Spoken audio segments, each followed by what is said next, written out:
นานเนาะสำหรับคลิปออกมา2 ตอนใครวันได้เบิ่งอย่าลืมกลับไปเบิ่ง2 ตอนนี้ก่อนเนาะ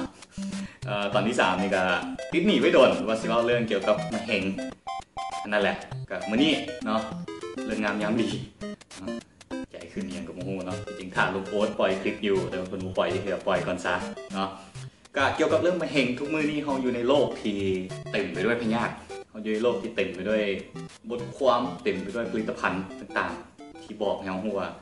ของคนย่านเนาะโดยเฉพาะพยาธิหนึ่งที่คนย่านหลายที่สุดคือมะเห็งพยาเป็นแล้วปวดยากเป็นแล้วรักษายากจึงมีคนย่านเนาะมีคนย่านหลายนะ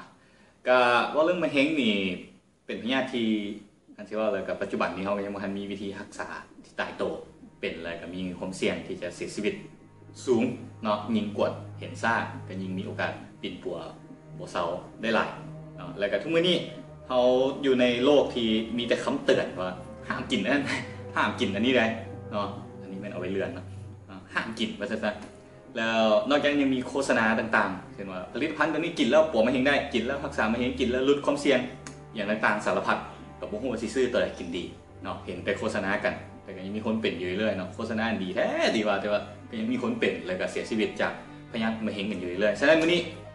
รายการมิลิโอเนาะจะพาไปเจาะลึกให้รู้เกี่ยวกับมะเร็งเพื่อที่เขาจะได้บ่ย่านเกินเหตุบ่ตื่นเกินเหตุแล้วก็บ่ตกเป็นเหยื่อของโฆษณาเกินจริงเนาะสินค้าแพงๆที่กินแล้วบ่ได้ซอยอย่างให้ดีขึ้นเลยเนาะ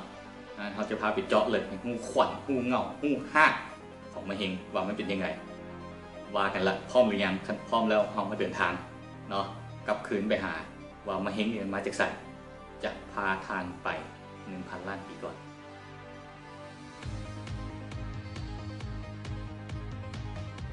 เกี่ยวกับคำว่ามะเร็งภาษาอังกฤษเขาอ่านว่า cancer มันบอกเขาเขียนว่า cancer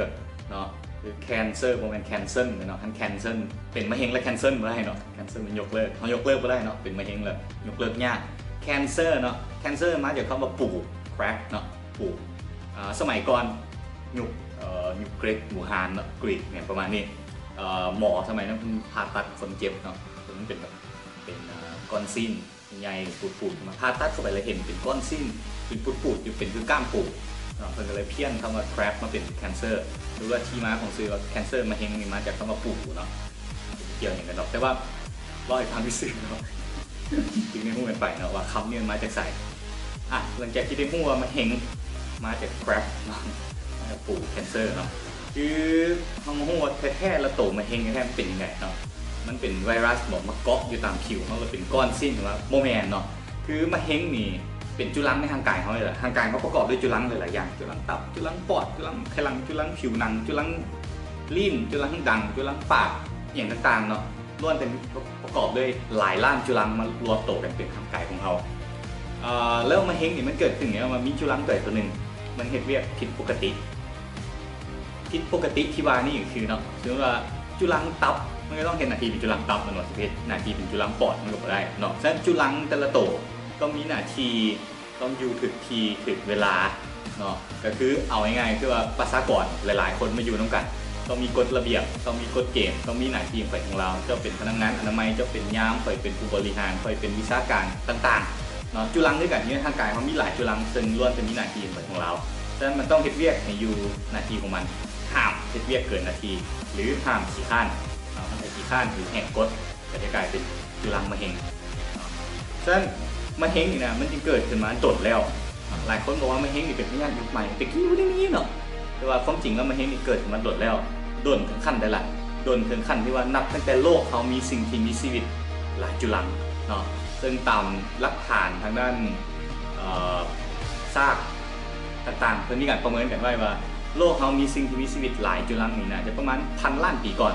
1,000 ล้านปีก่อนที่โลกเขามีสิ่งที่มีชีวิตหลายจุลังก่อนหน้านั้นเป็นสิ่งที่มีชีวิตจุลังเดี่ยวเนาะตอนมันจุลังเดี่ยวมันก็ไม่มีปัญหาอย่างแต่พอมันหลายจุลังข้อดีของหลายจุลังก็คือว่ามันตัวใหญ่ขึ้นกินตัวที่น้อยกว่าได้สามารถวิวัฒนาการไปเป็นสิ่งที่มีชีวิตที่หลากหลายขึ้นได้เนาะแบบที่เราเห็นกันในทุกมื้อนี้แล้วการที่หลายจุลังมาอยู่ร่วมกันมันต้องมีกฎเกณฑ์มีกฎระเบียบพอมีมะเร็งมีจุลังตัวหนึ่งเนาะมันขี้ข้านบ่ยอมเฮ็ดเวียกของตัวเองยังบ่พอเนาะยังเป็นญาติหมู่กินอีกเนาะค่อยๆขยายใหญ่ขึ้นสุดท้ายมันก็กลายเป็นมะเร็งนั่นแหละคือ คือตัวตนของมะเร็งก็คือจุลังในทางกายของเราเองแหละที่มันเฮ็ดเวียกผิดพลาดแล้วมันไปเกิดเป็นมะเร็งเพื่อมีการค้นพบบรรดาซากสิ่งที่มีชีวิตบูฮานเนาะไม่ว่าจะเป็นไดโนเสาร์หรือสัตว์อย่างต่างๆบางทีเพิ่งจะเห็นโครงกระดูกของมันมีก้อนเนี่ยแปลกๆอยู่เพื่อนก็สันนิษฐานกันว่าน่าจะเป็นก้อนมะเร็งส่วนในส่วนหนึ่งที่มันยังหลงเหลือเป็นหลักฐานที่เราเห็นอยู่ฉะนั้นมะเร็งนี่จึงมีมา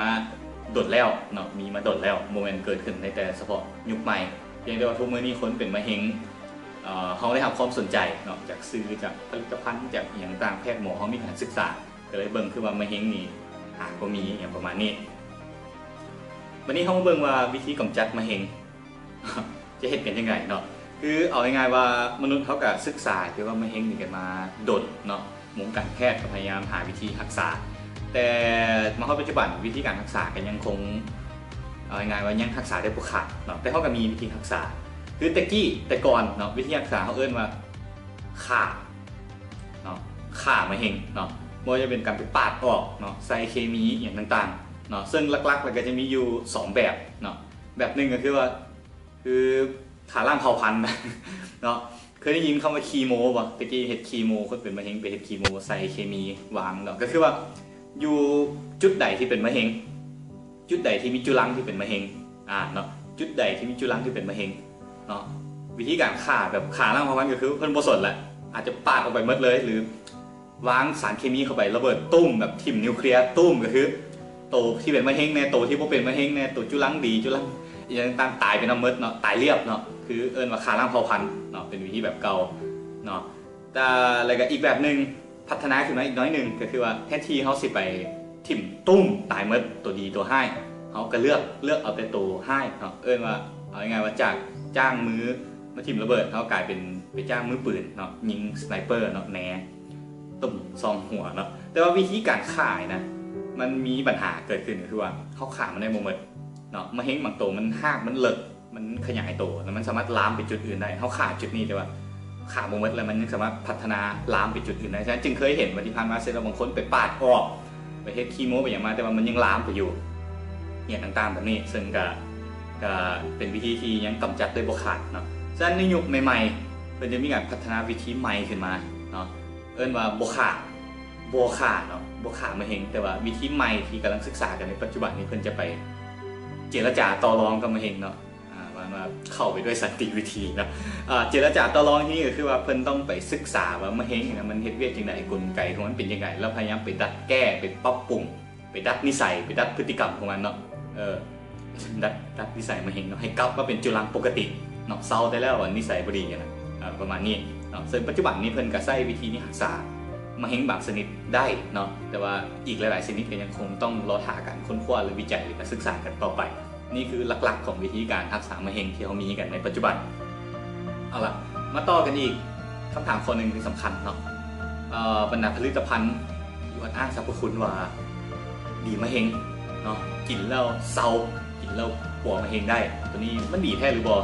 อันนี้คันถามว่าเห็นโฆษณาในลักษณะนี้หรือเอาง่ายๆว่าโฆษณาว่ายานี่ดีมะเร็งเนาะผลิตภัณฑ์ตัวนี้ดีมะเร็งหรือค่อยสามารถป่วยมะเร็งได้ทุกชนิดขั้นเห็นโฆษณาลักษณะนี้ส่วนโตอันนี้ส่วนโตเนาะโบเสือเป็นอย่างจึงโบเสือยอดว่ามันมีเหตุผลเพราะว่าคำว่ามะเร็งนี่นะเป็นพยาธิที่เขาเอิ้นแบบกวบรวมเกินไปมะเร็งมันมีหลายชนิดมีหลายประเภทและเป็นได้อยู่ในหลายอวัยวะซึ่งแต่ละชนิดมันก็บ่คือกันเนาะ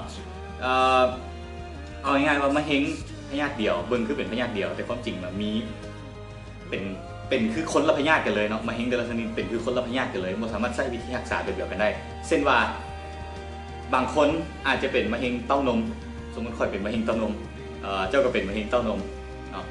เขาเอิ้นว่ามะเร็งเต้านมคือกันแต่ในทางการแพทย์บางครั้งถือว่าเป็นคนละพยาธิกันเลยเนื่องจากว่า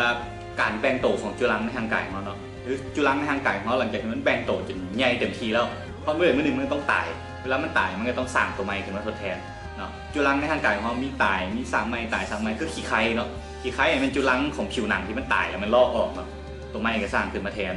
เนาะตายไปตัวเก่าตายไปตัวใหม่สร้างขึ้นมาแทนยิ่งจุลังตายหลายเท่าใดมันก็ยิ่งต้องสร้างตัวใหม่ขึ้นมาแทนยิ่งสร้างตัวใหม่ขึ้นมาหลายเท่าใดโอกาสที่จะเกิดจุลังผิดพลาดเป็นมะเร็งมันก็มีสูงเท่านั้นแล้วในการแบ่งโตของจุลังมันจะมีระดับขั้นของมันเนาะอันนี้สมมุติเป็นตัวเลขสมมุติ ตัวจริงเพิ่นจะบ่ไล่จังซี่เนาะสมมุติว่าการแบ่งโตวกำลังเฮาไล่เป็นขั้น1 2 3 4 5 7 8 9 10อีหยังขึ้นไปเนาะบังเอิญว่าตอนที่มันแบ่งโตวจุลังมันเป็นผิดพลาดและกลายเป็นมะเร็งตอนมันแบ่งขั้นที่15สมมุติเนาะขั้นที่15แล้วไปเป็นอยู่ตับมะเร็งตับเนาะแต่มันผิดพลาดอยู่ขั้นตอนที่15หรือเป็นมะเร็งเต้านมในขณะที่อีกคนหนึ่งก็เป็นอยู่เต้านมเหมือนกันมะเร็งเต้านมเหมือนกันแต่ผิดพลาดอยู่ขั้นตอนที่20สิเป็นคนละพยาธิไปเลยเนาะการรักษาเนี่ยจะใช้คนละแบบเนาะใช้วิธีเดียวกันบ่ได้แต่ในขณะเดียวกันสมมติว่าค่อยเกิดการแบ่งโตของจุลังแล้วมันผิดพลาดอยู่ขั้นตอนที่10ไปเป็นอยู่เต้านมอีกคนหนึ่งกับผิดพลาด10เพื่อนไปเป็นอยู่ตับสิอาจจะใช้วิธีรักษาที่คล้ายคลึงกันหรือแบบเดียวกันก็ได้เนื่องจากว่ามันผิดพลาดอยู่ในลำดับเดียวกันเนาะจุลังผิดพลาดลำดับเดียวกันเห็นบอกว่าขนาดเป็นอยู่เต้านมคือกันก็บ่ได้หมายความว่ามันสิรักษาคือกันเนาะเพราะว่ามะเร็งมันค่อนข้างกว้างแล้วมันซับซ้อนมีหลายกว่าหั่นฉะนั้นการใช้คำว่ามะเร็งเป็นพยาธิเดียวนี่มันเป็นอย่างที่ให้เกิดความสับสนในสังคมในอนาคตเพิ่นก็มีแผนว่าอาจจะเปลี่ยนการชื่อไปเป็นแบบใหม่แต่ว่าก็ยังมันเห็นมีออกมาเถื่อเนาะอันนี้ฉะนั้นผลิตภัณฑ์ตัวที่อ้างว่าเนี่ยกินแล้วรักษามะเร็งได้ทุกชนิดนี่สิมันก็เป็นไปบ่ได้เนาะหรือว่ากินแล้วสิรักษามะเร็งเต้านมได้ทุกรูปแบบได้ทุกคนนี่สิก็เป็นไปบ่ได้คือกันเนาะทั้งที่ค่อยเป็นอยู่อวัยวะเดียวกันมันก็ยังอาจจะเป็นมะเร็งคนละชนิดแล้วอันนี้จึงเป็นเหตุผลเนาะที่ว่าเป็นอย่างจึงบ่เชื่อบรรดาโฆษณาเหล่านี้ดังนั้นก็พิจารณานำกันเนาะว่าคนเชื่อหรือคนซื้อมากินหรือบ่เขาก็ได้รู้แล้วเนาะว่ามะเร็งต้นกำเนิดมาจากไสมีมาจากไหนความเป็นมาวิธีรักษาแล้วก็ความหมายของมันต่างๆก็เพื่อบ่ให้คลิปมันยาวไปกว่านี้ความจริงยังมีเรื่องที่จะเว้ากันอีกจึงสิขอตัดไปเป็นตอนที่2หรือตอนต่อไปเกี่ยวกับมะเร็งเนาะซึ่งตอนต่อไปนี้จะมีหลายเรื่องที่น่าสนใจไม่ว่าจะเป็นเรื่องของฮู้บ่ว่า